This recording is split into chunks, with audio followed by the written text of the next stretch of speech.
যেভাবে লেখা আছে আমি সেভাবেই বলছি। আসসালামু আলাইকুম মাহফুজ ভাই। প্রিয় শ্রোতা বন্ধুরা, কেমন আছেন আপনারা? আশা করি আল্লাহর অশেষ রহমতে আপনারা ভালো আছেন।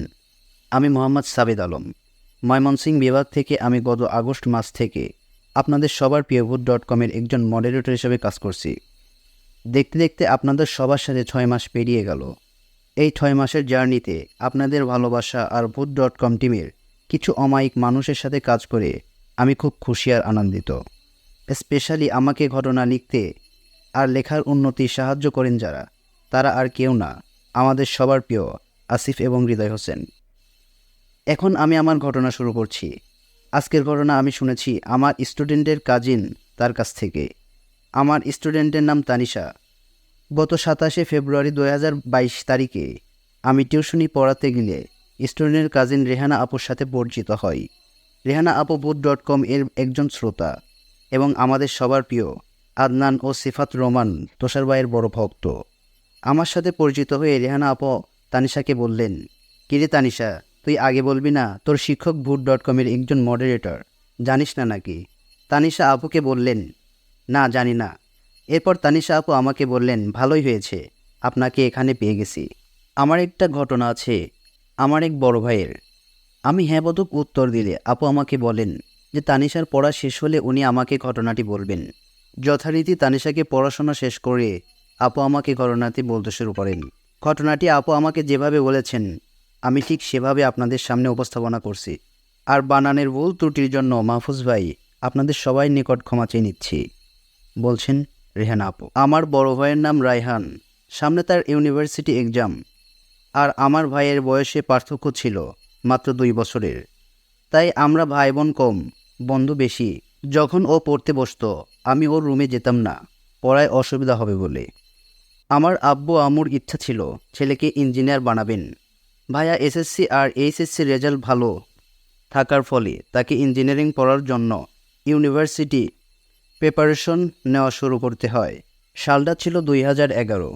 সেদিন আমার বড় ভাইয়ের অর্থাৎ বড় ভাই রায়হান এশার নামাজ পড়ে বাসায় আসলেন।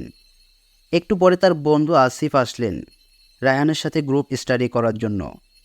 আসিফ ছিল রায়হানের ভালো একজন বন্ধু। আসিফ এবং রায়হান তুলনামূলক সমান ক্যাটাগরির স্টুডেন্ট ছিল। আসিফের বাসাও ছিল আমাদের বাসা থেকে খুবই কাছে। প্রায় 1 ঘন্টার পড়াশোনা শেষ করে রায়হানকে বিদায় দিয়ে নিজের বাসায় চলে যায়। এরপর রায়হান আবার নিজের মতো করে পড়তে চলে যায় তার রুমে। রায়হান সাধারণত পড়ার সময় দরজা বন্ধ করে, কিন্তু দরজা লক করে না। কিন্তু রায়হান সেদিন বরাবরের মতো রুমে পড়ছিল। প্রায় 1 ঘন্টার মাঝে রায়হানের রুমে চেয়ার পড়ে যাওয়ার আওয়াজ পেয়ে আমরা তার রুমে ধাক্কা দিয়ে ভিতরে গিয়ে দেখি রায়হান মেঝেতে পড়ে আছে আর ওর মুখ দিয়ে গ্যাজলা বের হচ্ছে। রায়হানের ওই অবস্থা দেখে আমি আর আমার আম্মু রায়হানকে উঠিয়ে বসানোর জন্য চেষ্টা করে ব্যর্থ হই। কারণ রায়হানের শরীর তখন একটু শক্ত হয়ে গিয়েছিল, যে শরীরের কোনো অংশই মুভ করছিল না। আমরা কিছুক্ষণ ওর হাত পা মালিশ করতে থাকি। 2-3 মিনিটের মাঝে মুখ দিয়ে ফেনা পড়া বন্ধ হয়ে যায় আর রায়হান একেবারে নিশ্চুপ হয়ে যায়। আম্মু এরপর রায়হানকে ডাকতে থাকেন ওঠার জন্য। রায়হান, এই রায়হান, ওঠ, কি হয়েছে তোর? রায়হানের কোনো সাড়া না পেয়ে আমার আম্মু আমাকে বলেন যেন আব্বুকে ফোন করে বাসায় আসতে বলি। এরপর আমি উঠতে গেলে রায়হান 2 হাত দিয়ে আমার ও আম্মুর হাত চেপে ধরে চোখ খুলে আমার দিকে তাকিয়ে এসে উঠে বসে আর দুজনের হাত ছেড়ে সে আমাদের চুল ধরে আমাদের কানের কাছে মুখ নিয়ে সে আর খুব বাজে গলায়, কর্কশ গলায় ফিসফিস করে বলতে থাকে যে প্রতি 10 বছরে একবার আসি, যার শরীরে উঠি তার পা থেকে মাথা পর্যন্ত খাই। এই কথা বলে মেঝে থেকে উঠে বিছানায় গিয়ে শুয়ে পড়ে। এই কথা বলে মেঝে থেকে উঠে বিছানায় গিয়ে শুয়ে পড়ে। এই কথার আগামাথা কিছুই না বুঝে আমি আর আমার আম্মু রুম থেকে বের হয়ে যাই। কিছুক্ষণ পর রাতের খাবারের জন্য আম্মু আমাকে রায়হানকে ডাকতে লাগলো। আমি খেয়ে চলে এলেও রায়হান রুম থেকে বের হয় না। আমি রায়হানের রুমে গিয়ে ওকে ডাকতে লাগলাম। আমার কথা রায়হানের কানেই পৌঁছায় না। এরপর আমি রায়হানকে পিঠে হাত দিয়ে ডাকতে দিলে ও এক ঝটকায় আমার হাত ধরে ফেলে এবং বিছানায় বসিয়ে ফেলে। এরপর সে আমার মাথায় চুল ধরে এবং কানের কাছে ফিসফিস করে বলে, শোনো, এখানে বসবে না, বসলে জীবন নিয়ে কথা বলে। এগুলো পড়তে আমি খুবই এরপর সে আমার মাথার চুলের মুঠি ধরে কানের কাছে ফিসফিস করে বলে, শোনো, এখানে বসবে না। বলেছে জীবন নিয়ে কথা বলে। এগুলো পড়তে আমি খুবই কমফোর্টেবল। এই ডায়লগগুলো পড়তে চাই না। এরপর তিনি বলেছেন যে আমি ভয়ে রায়হানের হাত থেকে আমার হাত ছাড়িয়ে দৌড়ে রায়হানের রুম থেকে বের হয়ে আম্মুকে সব বলি। আম্মু সব কথা শুনে রাগ করে বিছানার ঝাড়ু দেওয়ার ঝাড়ু নিয়ে রায়হানের রুমে চলে যায়। আমিও আম্মুর পেছন পেছন রায়হানের রুমে চলে যাই। আম্মু যেই রায়হানকে কিছু বলতে যাবেন, তখন রায়হান আম্মুর চুল ধরে আম্মুর কানে কানে কী যেন বলছে। কি বলছিল শুনতে যাব, তখনই দেখলাম আম্মু অজ্ঞান হয়ে পড়ে যায়। আম্মু পড়ে গেলে রায়হান বাজেভাবে হা হা করে হেসে ওঠেন। এরপর আমি রায়হানের সামনে গিয়ে ওর হাত ঝাঁকি দিয়ে বলি, কি হয়েছে তোর, এমন করছিস কেন? আম্মু ওকে বলে, কি হয়েছে? আম্মুর এই কথা শুনে রায়হান আমার হাত ছাড়িয়ে নিয়ে এরপর রায়হানের সামনে গিয়ে ওর হাত ঝাঁকি দিয়ে বলি, কি হয়েছে তোর, এমন করছিস কেন? আমার এই কথা শুনে রায়হান আমার হাত ছাড়িয়ে নিয়ে বিছানায় শুয়ে পড়ল। এরপর আম্মুর মুখে পানি দেই। অনেক কষ্টে আম্মুর জ্ঞান ফিরিয়ে আনি। আম্মুর জ্ঞান ফিরলে আমি আম্মুকে জিজ্ঞেস করি যে উনি কেন অজ্ঞান হয়ে গিয়েছিল। কিন্তু উত্তরে আম্মু আমাকে যা বললেন তার কোনো লজিক আমি খুঁজে পেলাম না। আম্মু বললেন যে ওনার কিছুই মনে নেই। শেষ ওনার যা মনে ছিল রায়হানের রুমে যাওয়ার সময়। সে রাতে আমরা আর খাওয়া দাওয়া করিনি। আব্বুর অপেক্ষায় বসেছিলাম। কিছুক্ষণ পর আব্বু কাজ শেষে বাসায় আসেন। বলে রাখা ভালো, আমার আব্বু শহরের একটা মার্কেটে কাপড়ের দোকানে ব্যবসা করতেন। এজন্য ওনার বাসায় আসতে প্রায় রাত 11টা বেজে যেত, মাঝে মাঝে 12টাও বেজে যেত। সেদিন আব্বু বাসায় আসার পর আমিও আম্মু রায়হানের বিষয়টা বলি। আব্বু রেগে গিয়ে মারবেন বলে ওর রুমে যায়। আম্মুর কথা শুনে আব্বু সেদিন রাতে আর কিছু বলে নাই। রায়হানকে সেদিনের মতো রাতের বেলা ঘুমিয়ে পড়ে। পরের দিন সকালবেলা ঘুম থেকে উঠে রায়হান স্বাভাবিকভাবে ঘোরাফেরা করছে। বিকালবেলা আসিফ ভাই বাসায় গ্রুপ স্টাডি করতে যাবে বলে রায়হান বাসা থেকে বের হয়ে যায়। সন্ধ্যায় মাগরিবের পর রায়হান বাসায় ফিরে আসেন। বাসায় ফিরে এসে নিজের রুমে চলে যায়।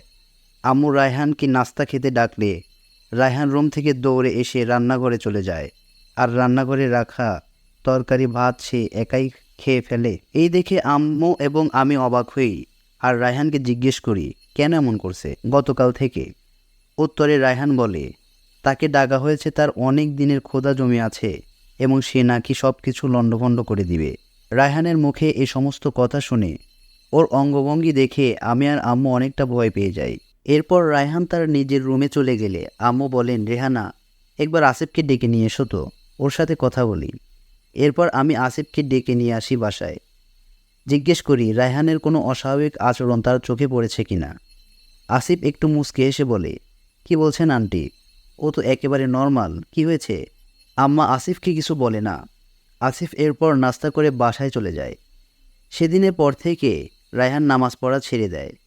এক ওয়াক্ত নামাজ তাকে দিয়ে পড়ানো যেত না। অনেক বলার পরেও সে নামাজ পড়তো না। আমিও আম্মু এসব কিছু আব্বুকে জানাইনি, যতক্ষণ না পর্যন্ত সমস্যা হাতের বাইরে চলে যায়। সেদিনের পর থেকে আমাদের পরিবারের জীবন কিভাবে যেন বদলে যায়। বলছি, সেদিনের পর থেকে রায়হানের সাথে কেউ কথা বলতে পারতো না। খাবার খাওয়ানোর সময় সে সবার জন্য রান্না করা খাবার সে একাই খেয়ে ফেলত। দিনের বেলা ডাইনিং রুমের ফ্রিজের মাছ মাংসের টোপলা পড়ে থাকতে দেখা যেত। তার কারণ ওগুলো ওখানে কিভাবে এলো তার উত্তর কারো জানা ছিল না। রায়হান কোচিং করতে বাইরে গেলে কোচিং সে করতো না। আমরা জানতে পারি কোচিং থেকে আসা ফোনের মাধ্যমে। আমরা ভাবতে থাকি রায়হান যদি কোচিং না করে তাহলে সে কোথায় যায়। আমি আর আম্মু ভাবি রায়হান হয়তো কোনো মেয়ের সাথে সম্পর্ক জড়িয়েছে, তাই সে কোচিং ফাঁকি দিচ্ছে। একদিন রায়হান কোচিং করতে বের হলে আমি আর আম্মা রায়হানের পিছু নেই। আর দেখা যায় কোচিং সেন্টারের কাছের এক মসজিদে দাঁড়িয়ে যায়। কিছুক্ষণ পর মসজিদের একজন হুজুর বেরিয়ে আসে। হুজুরকে দেখে বয়স বেশি মনে হলো না। আমরা দেখলাম হুজুরের কাছ থেকে এক গ্লাস পানি নিয়ে রায়হান খেলো আর একটা তাবিজ নিয়ে সে নিজের ব্যাগে রাখলো। সে আর হুজুর দুজন মিলে মসজিদের কোয়ার্টারের কাছে একটি বাসায় ঢুকলো। আমিও আম্মু চিন্তায় পড়ে যাই আর ভাবতে থাকি যে কেন রায়হান হুজুরের সাথে দেখা করছে আর কেনই বা এই বাসায় ঢুকে গেল। এরপর আমরাও সেই বাসায় গিয়ে নক করি। সে হুজুর দরজা খুললেন, আমাদের সালাম দিলেন, বললেন, আপনারা কেমন আছেন, রায়হানের জন্য এসেছেন, ও ভেতরে পড়ছে। ওনার মুখে কথা শুনে আমি ওনাকে জিজ্ঞেস করি, আপনি আমাদের কিভাবে চেনেন? উত্তরে তিনি হেসে বললেন, ভয় পাচ্ছেন? ভয়ের কোনো কারণ নেই। আপনাদের সবার ছবি রায়হান ভাই আমাকে দেখিয়েছেন। সমস্যা আছে বলল, তাই আমার কাছে এসেছে।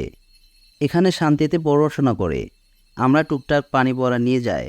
হুজুরের কথা শেষ হলে আমি আর আম্মু ভেতরে গিয়ে দেখি রায়হান আসলে পড়াশোনা করছে। এরপর আমি আর আম্মু রায়হানকে কিছু না বলেই চলে আসি। সন্ধ্যার দিকে রায়হান বাসায় ফিরলে ওকে আমরা জিজ্ঞাসা করি ও কেন হুজুরের কাছে গিয়ে পড়াশোনা করে। উত্তরে রায়হান ওর সাথে যা যা হচ্ছে সব কিছু খুলে বলে।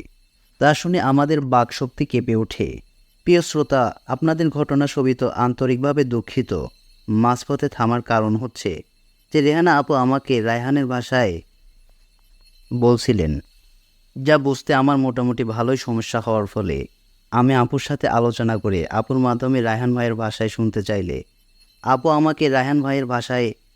আমাকে বলেন, রায়হান ভাইয়ের ভাষায় পরের ঘটনা আপনাদের সামনে উপস্থাপন করছি।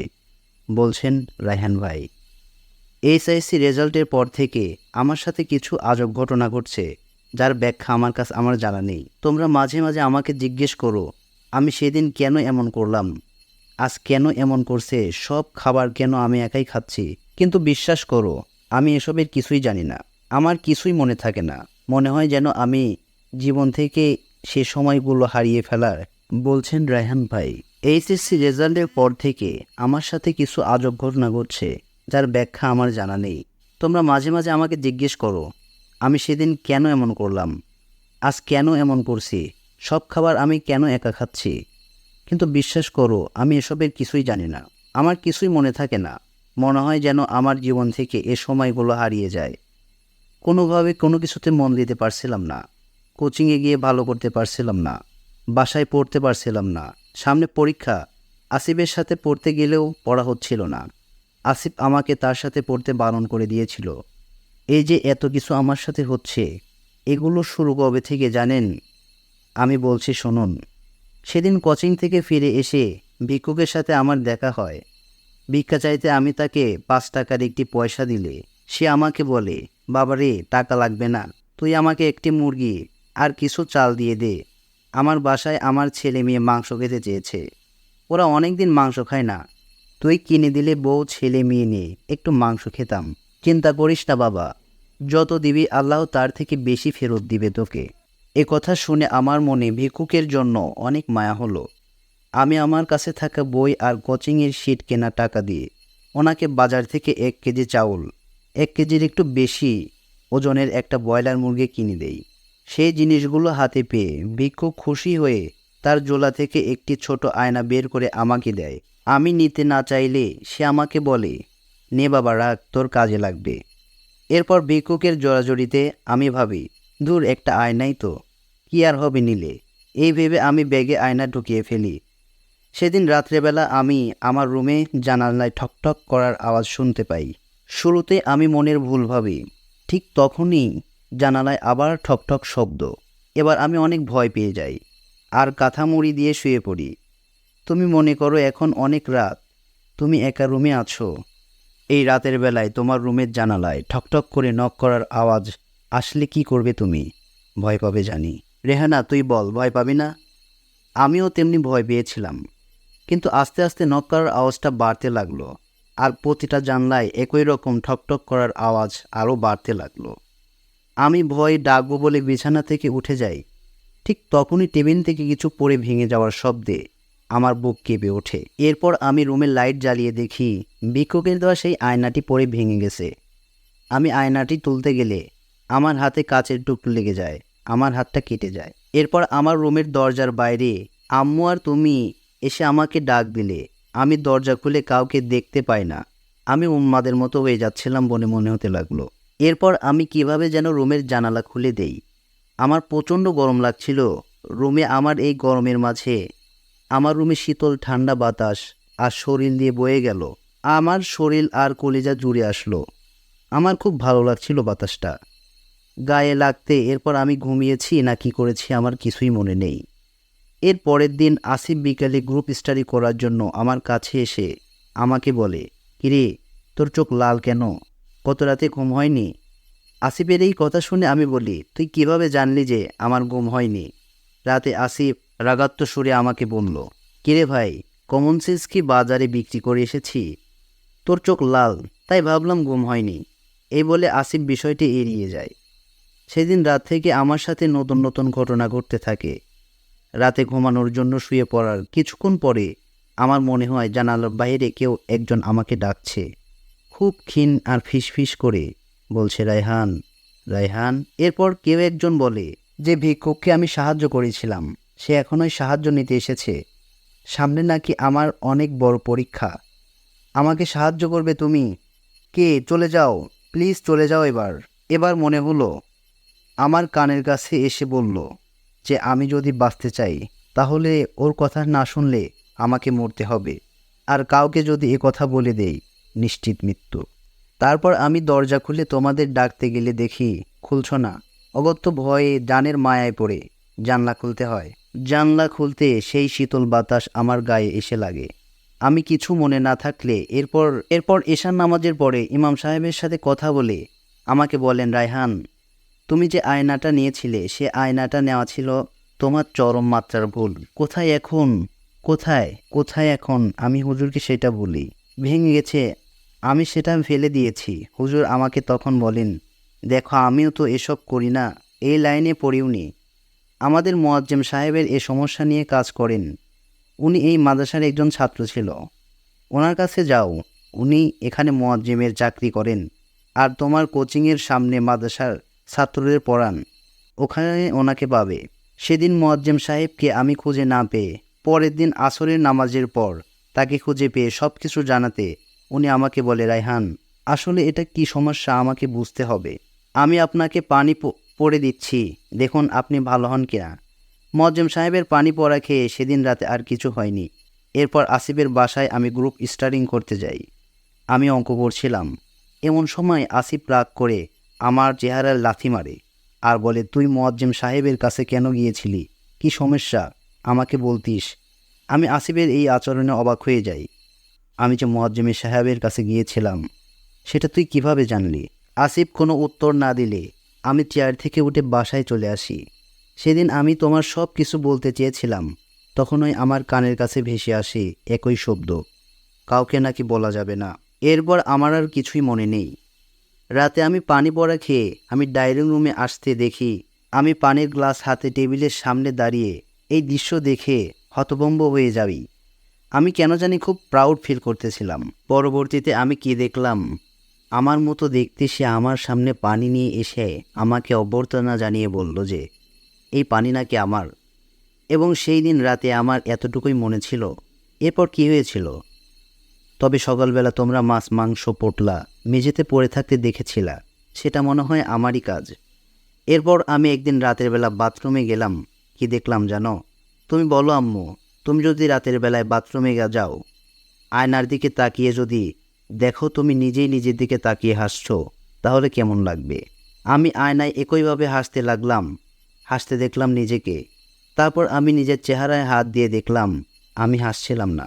কত কিছু দেখছি, সহ্য করেছি, আমি কিন্তু তোমাদের বলতে গেলেও মনে থাকতো না। আমি আজ হুজুরের তাবিজ নিয়েছি আর পানি পড়া নিয়েছি বলে আমি হয়তো বলতে পারছি সব কিছু। এভাবে আস্তে আস্তে জানালা লক করা থেকে এরপর সেই শয়তান আমাকে পুরোপুরি কবজায় নিয়েছিল। এই জন্য আমার পড়া হচ্ছিল না। আসিফের সাথেও বেশ কিছুদিন দেখা নেই। একদিন এশার নামাজ পড়তে গিয়ে দেখি আসিফও নামাজ পড়তে এসেছে।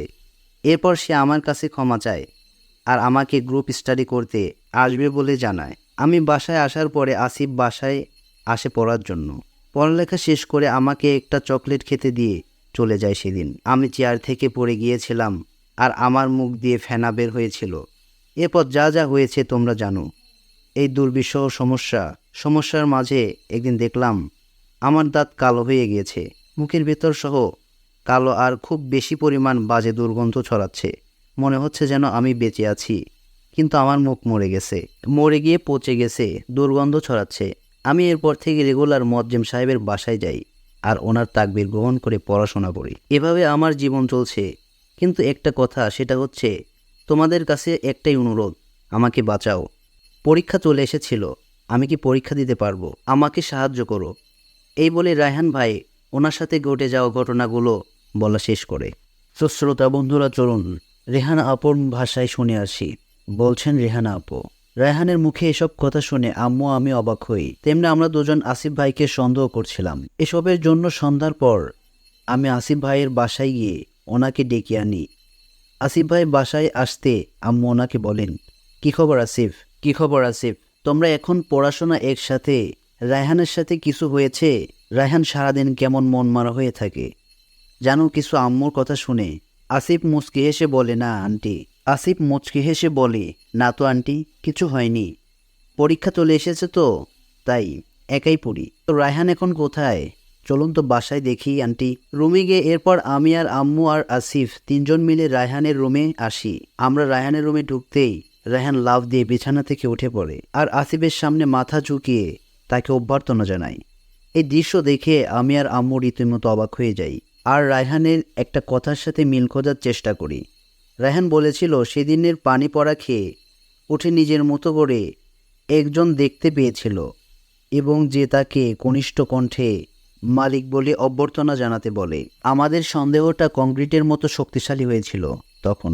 একটু পর আমরা আসিফ ভাইকে বাসায় চলে যেতে বলি আর পরের দিন সকালে রায়হান ঘুম থেকে উঠলে আমরা ওর মুখ থেকে বাজে গন্ধ পাই প্রচুর।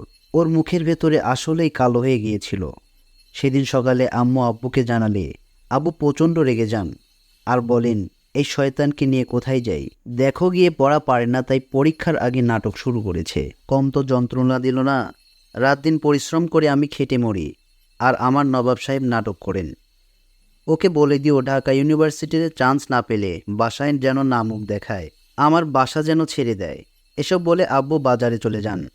আব্বু কিছুতেই যেন বিশ্বাস করতে পারছিল না যে আব্বু দোকানে চলে গেলে রায়হান বলে, আমরা মুয়াজ্জিন সাহেবকে ডেকে পাঠাই। মুয়াজ্জিন সাহেব বাসায় এসে রায়হানের রুমে গিয়ে কিছুক্ষণ বসেন। এরপর রুম থেকে বের হয়ে এসে আমাদের যা বলেছিল তা ছিল কিছুটা এমন, রায়হান ভাইয়ের উপর কালো জাদু করা হয়েছে। কিভাবে করা হয়েছে জানেন? না জানলে সমস্যার সমাধান করা খুব কঠিন। যতটুকু জেনেছি সেটা হচ্ছে সেদিন যে ভিক্ষুক রায়হান ভাইকে আয়না দিয়েছিল সেটা আসলে কালো জাদু করা আয়না ছিল। আয়নার ভিতরে একটা জিনবন্দি ছিল যাকে তার মালিক 10 বছর পর পর একবার করে কাজে লাগায়। এটা কেন করেছিল আমি জানি না, কিন্তু সেই আয়না ভেঙে যাওয়ার পর জিন মুক্ত হয়ে যায় আর আয়নার কাছে লেগে রায়হানের হাত কেটে যায়, রক্ত বের হয়ে যায় এবং যার মাধ্যমে এই জিনটি রায়হানের শরীরের সাথে মিলে যায়। এই কাজ করা কঠিন। তবে আপনারা কি জানেন কালো জাদুটা কে করেছে? আমরা মুয়াজ্জিন সাহেবকে জিজ্ঞাসা করি কি করেছে। উনি বললেন, রায়হান ভাইয়ের বন্ধু আসিফ। মুয়াজ্জিম সাহেবের এই কথা শুনে 2-2-4 মিলে গেল। আমরা আসিফ ভাইকে সন্দেহ করছিলাম আর মুয়াজ্জিন সাহেব সে নিশ্চিত করলেন সব কিছু জেনেও আসিফ ভাইয়ের বিরুদ্ধে কাউকে কিছু বলতে বা কিছু করতে পারছিলাম না। আমার এই সমস্যাগুলোর কোনো প্রমাণ নেই, সেই কারণে তবুও আমরা আসিফ ভাইয়ের বাসায় যাব এবং জানাবো বলে ঠিক করি আর মুয়াজ্জিম সাহেবকে বলি সমস্যার সমাধান করতে। উনি আমাদের বলেন আগামীকাল শুক্রবার রাতের বেলা আসবেন এই সমস্যার সমাধান করতে। এই বলে পানি পড়া তেল পড়া দিয়ে উনি চলে গেলেন। পানি পড়া রাত 12টা খাওয়ার পর তেল পড়া গায়ে লাগানোর নিয়ম মুয়াজ্জিম সাহেব আমাদেরকে বলে চলে গেলেন। আমি আর আব্বু মিলে আসিফ ভাইয়ের বাসায় সব কিছু জানালে আসিফ ভাইয়ের বাবা ওনাকে বেধক মারধর করেন আর জিজ্ঞেস করেন, এসব কেন করেছো আর কিভাবে করেছো? উত্তরে আসিফ ভাই নীরব থাকলে আসিফ ভাইয়ের আম্মু আমাদের বলেন, আপনারা এই কথা কাউকে বলবেন না, সমাজে আমাদের মান সম্মান বাঁচানো মুশকিল হয়ে যাবে। আমরা এই সমস্যার সমাধান করে দেব, আপনারা আজ আসুন, আমরা দেখছি আপনাদের জানাবো। আন্টির কথা শুনে আমিও আম্মু সেদিনের মতো বাসায় চলে আসি। এদিকে পরের শুক্রবার রাতের বেলা মুয়াজ্জিম সাহেব বাসায় এসে আন্টির কথা শুনে আমিও আম্মু সেদিনের মতো বাসায় চলে আসি। এদিকে পরের শুক্রবার রাতের বেলা মুয়াজ্জিম সাহেব বাসায় এসে অন্যান্য সব কাজ করেন। এরপর উনি বলেন জাদুর প্রভাব কমে গেছে, আসিফ মনে হয় জাদু তুলে নিয়েছে, এরপর আর সমস্যা হবে না। আমি নতুন পানি পড়া দিয়ে যাচ্ছি আর তাবিজ দিচ্ছি, এখানে এসবগুলো ব্যবহার করবেন। ওনার কথা শেষ হতে কলিং বেল বেজে ওঠে আর দরজা খুলে আমি দেখি আব্বু এসেছেন। শুক্রবার হওয়ার ফলে উনি একটু তাড়াতাড়ি জলদি ফিরে এসেছিল। মুয়াজ্জিম সাহেবকে দেখে উনি জিজ্ঞেস করেন, আপনি? এরপর আব্বু কিছু বলার আগেই মুয়াজ্জিম সাহেব আব্বুকে সব কিছু বলে। আব্বু এবার আর রাগ না করে সমস্ত ঘটনা শুনে বলে, যাই হোক সেটা যদি অভিনয় করেও থাকে মনে শান্তির জন্য আমি আর আম্মু হুজুর দেখিয়েছি। এখন আর অভিনয় করার কোনো রাস্তা নেই। মনে মনে আব্বু সব বিশ্বাস করে নিয়েছে, এটা আমরা পরে জেনেছিলাম। কিন্তু হুজুর সেদিন চলে যাওয়ার আগেই এমন একটা কথা বলেন যে যা শুনে আমাদের সবার স্বপ্নের উপর কালো মেঘের ছায়া। হুজুর বলেছিলেন আগামী 41 দিন বাসা থেকে বের হতে পারবে না এবং কারোর সাথে দেখাও করতে পারবে না। কিন্তু ঢাকা ইউনিভার্সিটির এক্সাম ছিল 1 মাস পরে। এই কথাটা আমিও আম্মু আব্বুকে তৎক্ষণাৎ বলছিলাম না, আস্তে আস্তে ধীরে ধীরে বলবো। কিন্তু আমাদের স্বপ্ন ভাঙলেও রায়হানের সমস্যাগুলোর সমাধান হয়েছিল এরপর। এই বলে রেহানা আপু তার দীর্ঘশ্বাস ফেলে, কি ভাবছেন ঘটনা শেষ এখানেই, কোথাও যাবেন না? ঘটনার মেন টুইস্ট শুনুন রেহানা আপুর ভাষায়। মোয়াজ্জেম সাহেবের করা চিকিৎসা 3 দিন পর আম্মু আব্বুকে জানান যে রায়হান পরীক্ষা দিতে পারবে না। এ কথা শুনে আব্বু রেগে গিয়ে আম্মুকে বলেন, কি হুজুর, ওর কোথায় কেন রায়হান পরীক্ষা দিতে পারবে না? তুমি আমাদের এই মোয়াজ্জেম সাহেবকে চিনো না? কি এই হুজুর বললা যে কি বলছো? আমি তো ওনাকে প্রথম ওই সেদিন দেখেছি, উনি তো আমাদের মসজিদের হুজুর না। এই কথা শুনে আমি আর আম্মু অবাক হয়ে যাই আর ভাবতে থাকি, তাহলে এই লোকটা কি? রায়হান তাহলে এসব কি বলল? এরপর আব্বু আমাদের মসজিদে গিয়ে ইমাম সাহেবকে খুলে বললে উনি বলেন, না না, রায়হান আমাদের কাছে এসে ও সমস্যার কথা বলে নাই। গত কয়েক মাস হলো নামাজ পড়তে মসজিদে আসে না। আর আমি নিজেই তো এতগুলো কাজ টুকটাক করতে থাকি। আমার আব্বুর কাছ থেকেই শিখেছিলাম ইসলামসম্মত উপায়ে শয়তানের বিরুদ্ধে মোকাবেলা করতে পারি। এরপর আব্বু হুজুরকে বলেন বিষয়টা একটু দেখতে। হুজুর বলেন উনি আগামীকাল বাসায় আসবেন বাদ মাগরিব, আর তখন যেন আসিফ ভাই ও যেন আমাদের বাসায় থাকেন। এরপর আব্বু বাসায় এসে রায়হানকে সব কিছু জিজ্ঞেস করলে রায়হান আবার আগের মতো অন্য ভাষায় আব্বুকে নাম ধরে বলেন, মিরাজ, তোর এত বড় সাহস, তুই আমার কাছে জবাব চাস? এ কথা শুনে আব্বু ভেবেছিলেন বোধহয় আবার নাটক করছে। আব্বু রায়হানকে মারার জন্য হাতে স্যান্ডেল তুলে নিল। রায়হানের চেহারা বদলে যায় আর ওর শরীর খিঁচুনি দিয়ে ওঠে আর মুখ দিয়ে আবারও ফেনা বের হতে থাকে। সেই অবস্থাতে সে বলেছিল সবাইকে নাকি মারবে। এই কথা যখন রায়হান বলছিল তখন ওর মুখের ভেতরটা ছিল কালো এবং দুর্গন্ধযুক্ত। সব ফেনা বেরোচ্ছিল মুখ দিয়ে। এখানে চোখের সাদা অংশটা কালো কালো হয়ে যাচ্ছিল। এরপর আব্বু বুঝতে পারল যে রায়হান অভিনয় করছে না। সেদিন রাত যেন আমাদের জীবনের সব থেকে বড় রাত ছিল। সারা রাত বাহিরে সাপের মতো ফিসফিস আওয়াজে আর জানালার ঠকঠক আওয়াজে বেজেই চলছিল ভোর পর্যন্ত। তারপর ফজরের আজান পড়তে আব্বু মসজিদে যান এবং সেখানে আসিফ ভাইয়ের আব্বুকে পেয়ে সবকিছু খুলে বলেন আর আসিফ ভাইকে বাদ মাগরিব বাসায় আসতে বলেন। সত্যি বলতে আসিফ ভাইও কেমন হয়ে গিয়েছিল। উনি নাকি পড়তেন না, খেতেন না, সারাদিন ঘুমাতেন আর রাতে ভয়ে চিৎকার করে উঠতেন। যাই হোক, সেদিন সন্ধ্যার পর ইমাম সাহেব হুজুর আমাদের বাসায় আসেন। আসিফ ভাইকে নিয়ে সেদিন আমাদের বাসায় এসেছিলেন। শুরুতে গতকাল রায়হান এর খিচুনি ওঠা মুখ দিয়ে গেজা বের হওয়া সব কিছু জানাই। সব কিছু শুনে হুজুর ওনাকে রায়হানের রুমে নিয়ে যান। রুমে গিয়ে হুজুর বিছানায় বসেন আর পাশে আসিফকে বসিয়ে রায়হানকে বসান। রায়হানকে বলেন, বাবারে, তুমি পরিস্থিতির শিকার, তোমার কোনো দোষ নেই, কিন্তু তোমার উপরও কালো জাদুর ছায়া এসেছে। তোমারটা আমি দেখব, আসল সমস্যাটা আগে দেখি। আমি আব্বু সবাই অবাক হয়ে যাই। সে এতদিন আমরা জানতাম সব কিছুর মূলে আসিফ ভাই, কিন্তু হুজুর বলছে আসিফ ভাই পরিস্থিতির শিকার, উনি নির্দোষ। তাহলে আসল ঘটনা কি? আমরা হুজুরকে আসল ঘটনা জিজ্ঞেস করলে উনি মুচকি হেসে বলেন, সবুর করুন। এই বলে উনি রায়হানের কনিষ্ঠ আঙ্গুলি চেপে ধরেন। রায়হান, তুমি এই কাজ কেন করো? রায়হান কিছুক্ষণ জবাই করা পশু মুরগির মতো আর হঠাৎ থেমে আজে বাজে বলতে থাকলো, আমি রায়হান না। কিন্তু রায়হান কেন এসব বলছে আমি জানি না, আমি বলবো ওকে কি নিয়ে যাব। একথা বলতে দেখে হুজুর একটি আর হঠাৎ থেমে রায়হান বাজে কথা বলতে থাক, আমি রায়হান না। কিন্তু রায়হান কেন এসব করছে আমি জানি, আমি বলবো ওকে নিয়ে যাব। একথা বলতে হুজুর ব্যাগ থেকে একটি বাঁশের ব্যাট বের করে সজোরে রায়হানের পিঠে বাড়ি বসিয়ে দেয়। এরপর রায়হানের ভেতরে থাকা জিন বলছিল তা কিছু এমন, আজ অবধি যত রেজাল্ট বাসায় দেখছো সব ভুয়া। সমস্ত শীট নাকি সে জালিয়াতি করে কম্পিউটারের দোকান থেকে বানিয়েছে এবং আমাদের দেখিয়েছে সে পড়াশোনা করতে চাইতো না। এদিকে আব্বুর ইচ্ছা ছিল ওকে ইউনিভার্সিটিতে ভর্তি করাবে, কিন্তু ঢাকা ইউনিভার্সিটি এক্সাম দেওয়ার জন্য যে ন্যূনতম রেজাল্ট প্রয়োজন সেটা নাকি ওর ছিল না। এদিকে পরীক্ষায় গেলে আব্বু ওকে সাথে নিয়ে যাবে। তাই যদি সবাই জেনে যায় রায়হান মিথ্যা বলেছে। কয়েক বছর ধরে ও কি করত, এভাবে কালো জাদুর আশ্রয় নেয় যেন পরীক্ষা দিতে না হয় আর পড়তে না হয়।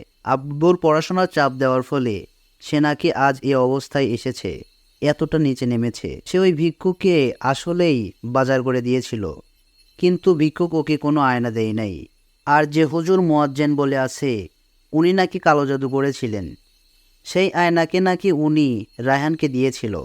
রায়হান আর হুজুর মিলে সুন্দর একটা নাটক সাজিয়েছিল।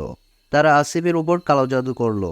স্বাভাবিক কথাবার্তা বলাতো তারা, এবং কালো জাদুর মাধ্যমে সবটাই আসিফের দোষ বলে মনে হয়। প্রকৃত অর্থে আসিফ নির্দোষ, এবং কিছু কারণে রেজাল্ট এর সত্যতা কখনোই আমাদের সামনে না আসে, যেন পড়ালেখা না করতে হয়। সেই জন্য কিন্তু এই কালো জাদুর মাঝে নাকি নিজের একটা খেলা আছে।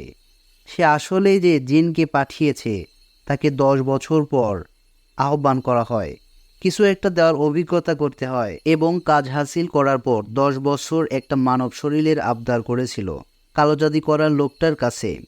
রায়হানের মাধ্যমে সেই সুযোগ পেয়ে যায়। ইতিমধ্যে রায়হানের শরীরের ভেতরে নাকি ক্ষতি করে ফেলেছে।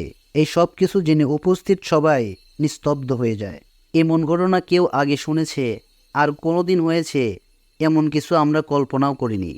এবং ইমাম সাহেব হুজুরকে বললেন, আমার কিছু করার নেই, এই জিন তার কাজ করে ফেলেছে, রায়হানের মৃত্যু নিশ্চিত। এই কবিরাজকেও খুঁজে পাওয়া যাবে না। শয়তান জেনে গেছে যে এই জিনের মাধ্যমে ওর মুখোশ উন্মোচিত হয়েছে।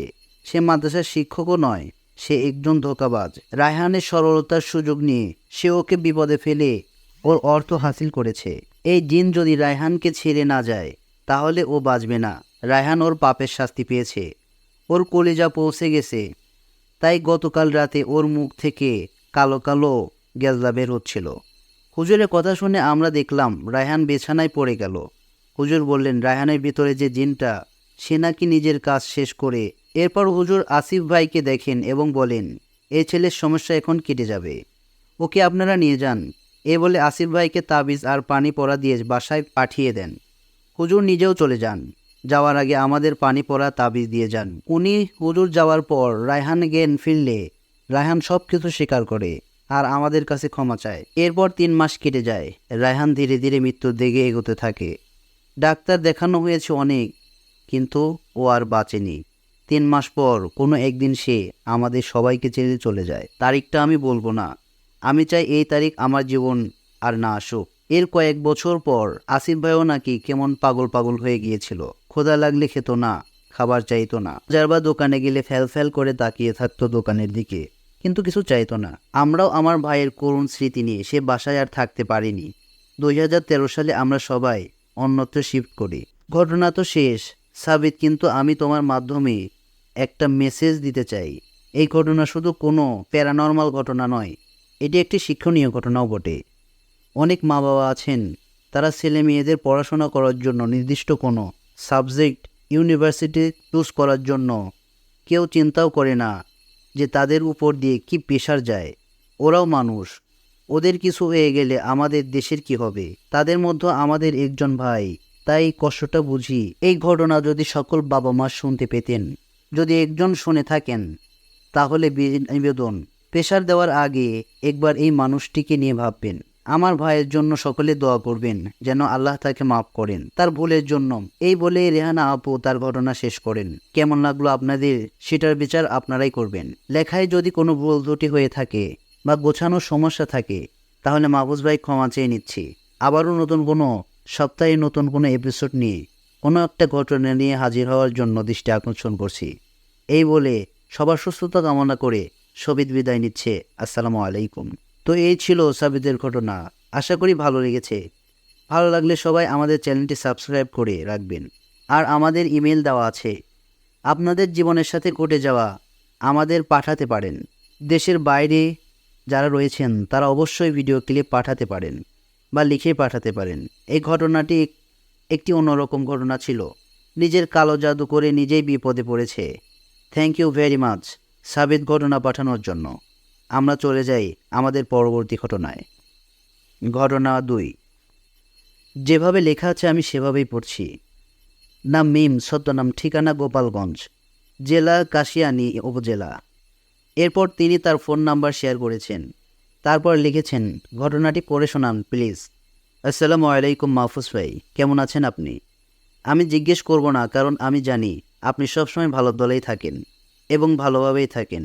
যদিও ভালো রাখার মালিক আল্লাহ, দোয়া করি আল্লাহ যেন আপনাদের এবং আমার গল্প শোনা শ্রোতাদেরকে সহি সালামতে রাখেন। আমার সাথে এবং আমার পরিবারের সাথে ঘটে যাওয়া কিছু সত্য ঘটনা আপনাদের সাথে শেয়ার করতে চাই। কিছু কারণে আমি ছদ্মনাম ব্যবহার করছি। আমার নাম মিম। সময়টা তখন 2008 সাল। আমি গোপালগঞ্জ জেলার কাশিয়ানী উপজেলায় কোনো একটি গ্রামে মামার বাসায় থেকে লেখাপড়া করতাম। তখন আমি ক্লাস 9-এ পড়তাম। সে সময় কোনো একদিন জানতে পারলাম আমার কাজিনের সঙ্গে আমার বিয়ে ঠিক হয়েছে। বাবা প্রথমে রাজি না থাকলেও হঠাৎ করে রাজি হয়ে যায়। কাজিনের পুরো ফ্যামিলি তখন ঢাকায় থাকতো। যদিও আমার চাচার কথা বলতে চাই, তিনি অনেক টাকা পয়সার মালিক এবং খুব ভালো মানুষ ছিলেন। কখনো অন্যায়কে প্রশ্রয় দিত না। তার বাবা ও চাচার দাদুর সাথে সম্পর্ক ছিল খুবই ভালো। শুনেছিলাম ওই চাচার স্ত্রী দাদুর সাথে খারাপ ব্যবহার করতেছিলেন। তখন চাচা চাচিকে ঘর থেকে বের করে দিয়েছিলেন। যাই হোক, চাচা ছিল 2 ছেলে, 1 মেয়ে। ছোট ছেলের সাথে আমার বিয়ের কথা চলছিল। আমার চাচা আমার জন্য একটি মোবাইল ফোন নিয়ে আসে তার ছোট ছেলের সাথে কথা বলিয়ে দেওয়ার জন্য, যেহেতু আমাদের দেখা কখনোই হয় নাই। বিয়ের আগে যখন আমি অনেক ছোট ছিলাম, তখন একবার দেখা হয়েছিল গ্রীষ্মকালীন ছুটিতে। চাচা আমাকে বেড়াতে নিয়ে গিয়েছিলেন ঢাকায়। প্রথমে আমার হবু বরকে ভালো না লাগলেও আস্তে আস্তে তার সাথে ফোনে কথা বলতে বলতে এক পর্যায়ে তাকে ভালো লাগতে শুরু করে। ফ্যামিলি সবাই রাজি ছিল এবং সে যথেষ্ট হ্যান্ডসাম ছিল। লেখাপড়া বাদ দিয়ে যতটুকু সময় পেতাম তার সাথে কথা বলতাম। আমার একটু সমস্যা হতো, কারণ আমার মামা ছিল প্রচণ্ড রাগী, তাই সবাই মামাকে ভয় পেত। আমিও মামাকে অনেক ভয় পেতাম। আমি রাতে কথা বলতে চাইতাম না, কিন্তু আমার হবু বর রাতে বেশি কথা বলতে চাইতো আমার সাথে। একদিন যদিও ফোন অলওয়েজ সাইলেন্ট মোডে থাকতো, হঠাৎ করে রাত 1:30টার সময় আমার ঘুম ভেঙে যায় এবং আমি দেখি আমার হবু বর আমাকে কল দিচ্ছে। আমি ফোনটা রিসিভ করার জন্য বাইরে যাওয়ার জন্য চিন্তা করি। যেহেতু ঘরটি ছিল টিনের ঘর, এক পাশে কথা বললে অন্য পাশে যে কেউ কথা শুনতে পারত। তাই মামার ভয়ে ভাবলাম উঠোনে যেয়ে কিছুক্ষণ কথা বলে আসি। মামার বাড়িটা ছিল এমন, বাথরুমে যাওয়ার জন্য বাইরে যেতে হতো। মামার বাড়ির পাশ দিয়ে বিরাট এক জঙ্গলে অনেক মানুষ গলায় দড়ি দিয়ে মারা গেছে। ওই জঙ্গলে ওইখানে এত অন্ধকার থাকতো যে মানুষ দিনে যেতেও ভয় পেত। জঙ্গলের পরেই ডোবা টাইপের একটি পুকুর, বাঁশঝাড় এত ঘনই ছিল। আমার মামার বাড়ি লাগোয়া পুকুরের পাড়ে ছিল একটা তেঁতুল গাছ।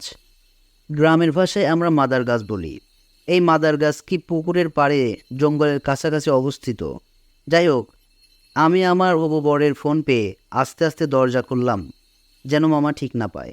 তারপরে উঠোনো তারপর ফোন ব্যাক করলাম। ফোন ধরলো সে।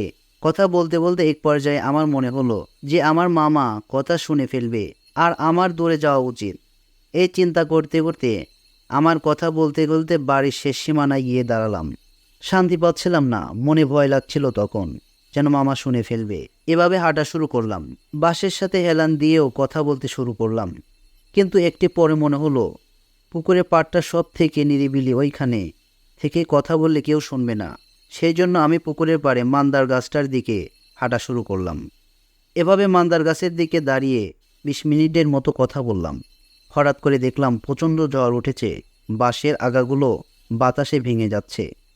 কিন্তু আমি খেয়াল করলাম ঝড়ের বাতাস শুধু বাঁশ গাছের আগাই হচ্ছে, বাঁশের গোড়া আর গায়ের কোনো বাতাস লাগলো না। আমি ভাবলাম অনেক গাছপালা, এই জন্য নিচে বাতাস আসতে পারছে না। কোনো কিছু পাত্তা না দিয়ে কথা বলছি, এমন সময় হঠাৎ করে লাইনটা ড্রপ করে গেল। আমি চারপাশে তাকিয়ে চিন্তা করলাম, এটা আমি কোথায় আছি? প্রচণ্ড অন্ধকার, ঝড় বাতাস চারদিকে হচ্ছে, সব কিছু যেন ভেঙে পড়বে। আমার মনের মধ্যে অনেক ভয় কাজ করছিল, আর আমি চোখ বন্ধ করে এক দৌড় দিয়ে বাড়ির উদ্দেশ্যে চলে গেলাম। 20 থেকে 30 সেকেন্ডের সময় লাগলো আমার বাড়ির সীমানা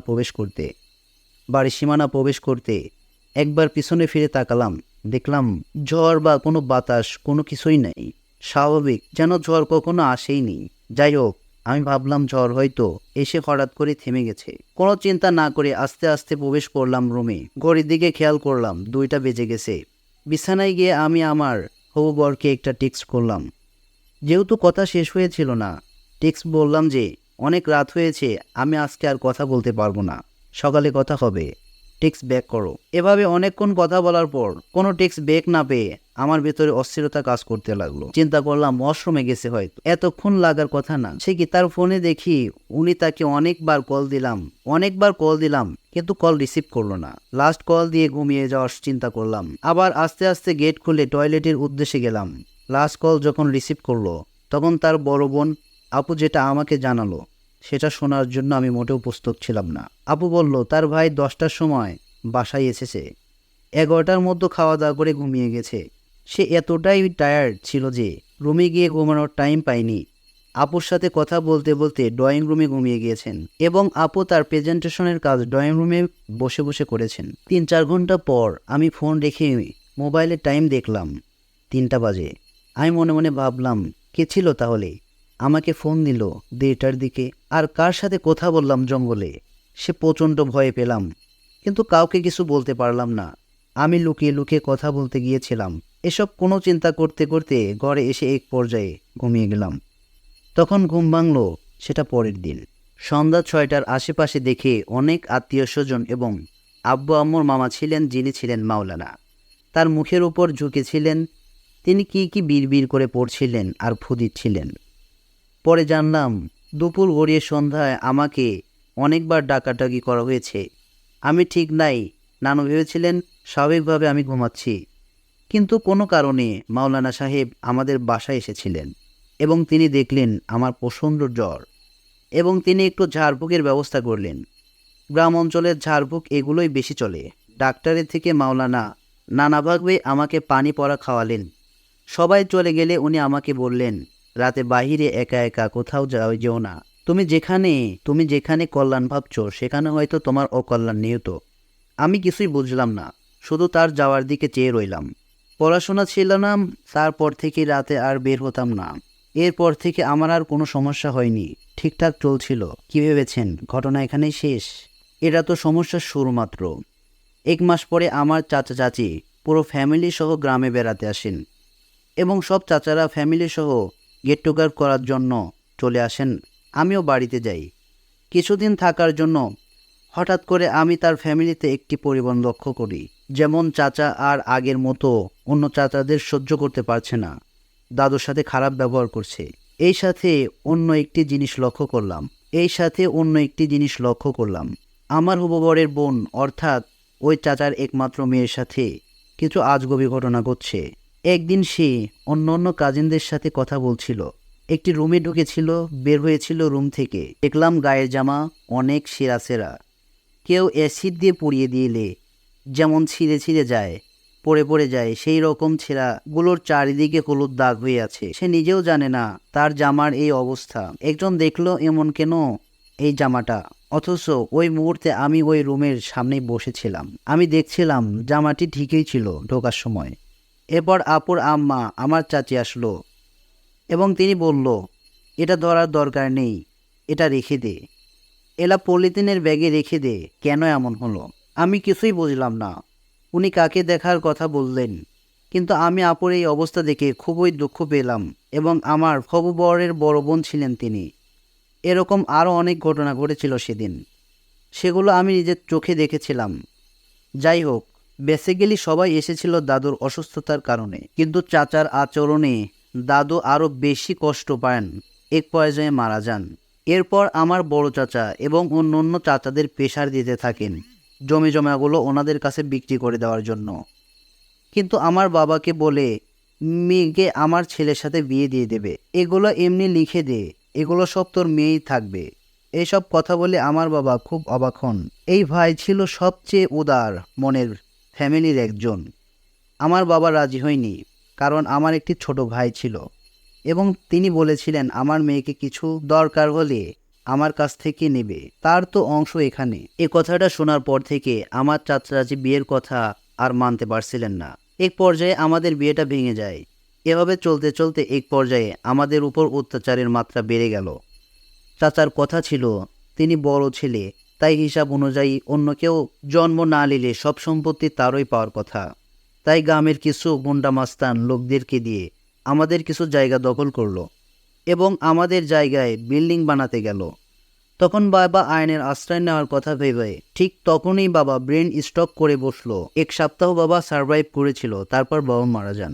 মারা যাওয়ার ঠিক 1 সপ্তাহ পরে আমাদের ঘরের সামনে পুকুরের পাড়ে 2টি জল জ্যান্ত তালগাছ মারা যান, যেটা আমার আম্মু লক্ষ্য করেছিল। আম্মু খুবই পরহেজগার ছিলেন, একজন মহিলা যিনি 5 ওয়াক্ত নামাজ পড়তেন, সন্ধ্যায় কোরআন শরীফ পড়তেন, বিভিন্ন মহিলাদের মাহফিলে যেতেন এবং অনেক আমল করতেন। একদিন আম্মু আমাকে বড় হুজুরের বইয়ের কাছে নিয়ে গেলেন। তিনি তার হাজবেন্ডের সাথে কথা বলে একদিন পরে আসতে বললেন। পরের দিন গেলাম। যাওয়ার পর মুষলধারে বৃষ্টি শুরু হলো। বড় হুজুর পর্দা আড়াল থেকে বলতে শুরু করলেন। আমার সাথে বড় হুজুরের আম্মুকে বললেন, ওই মেয়েকে বহু বছর আগে থেকে কালো জাদু করা হয়েছে এবং আমাদের বাড়ির 2টি তালগাছ মরে গেছে।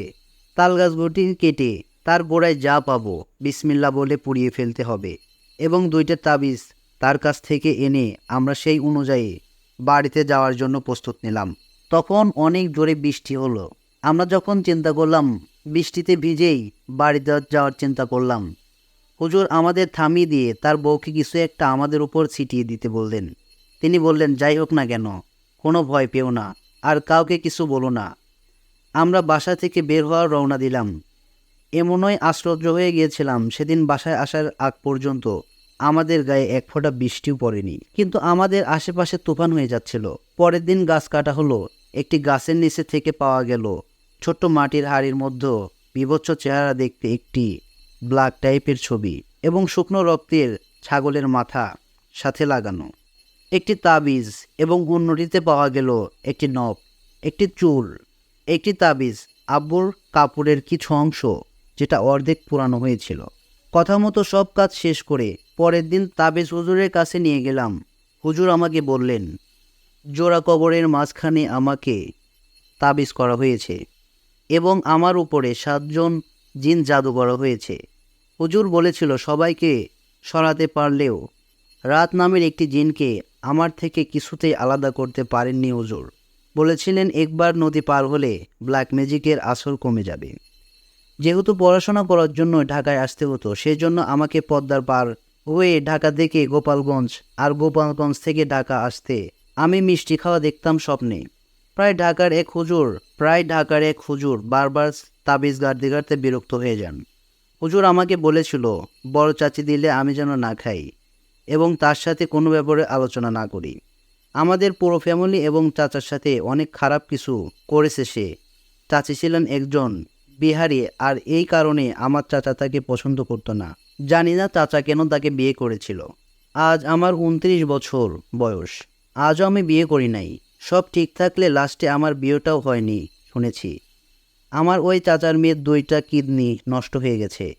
আমার হবু বর 4-5 বার বিয়ে হয়ে গেছে, আর তাদের বড় ছেলে এবং ছেলের বউয়ের সাথে এমন কিছু করার সময় ধরা খেয়েছিল।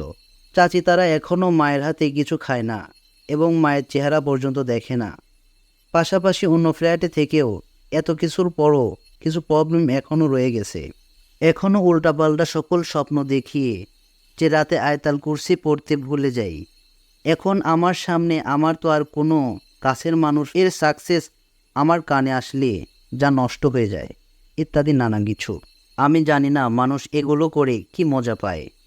নিজেদের জেদ আর অহংকারের কারণে একরকম সংসার ছিন্ন ভিন্ন হয়ে যায়। আল্লাহর কাছে দোয়া করি আল্লাহ যেন আমাদের সবাইকে হেদায়েত করেন। এটাই ছিল আমার ঘটনা মাহফুজ ভাই। ভালো লাগলে প্রিয় মানুষগুলোর কাছে পড়ে শোনাবেন, যেন সবাই সতর্ক থাকেন, যেন সতর্ক হতে পারেন। আসসালামু আলাইকুম, ভালো থাকবেন।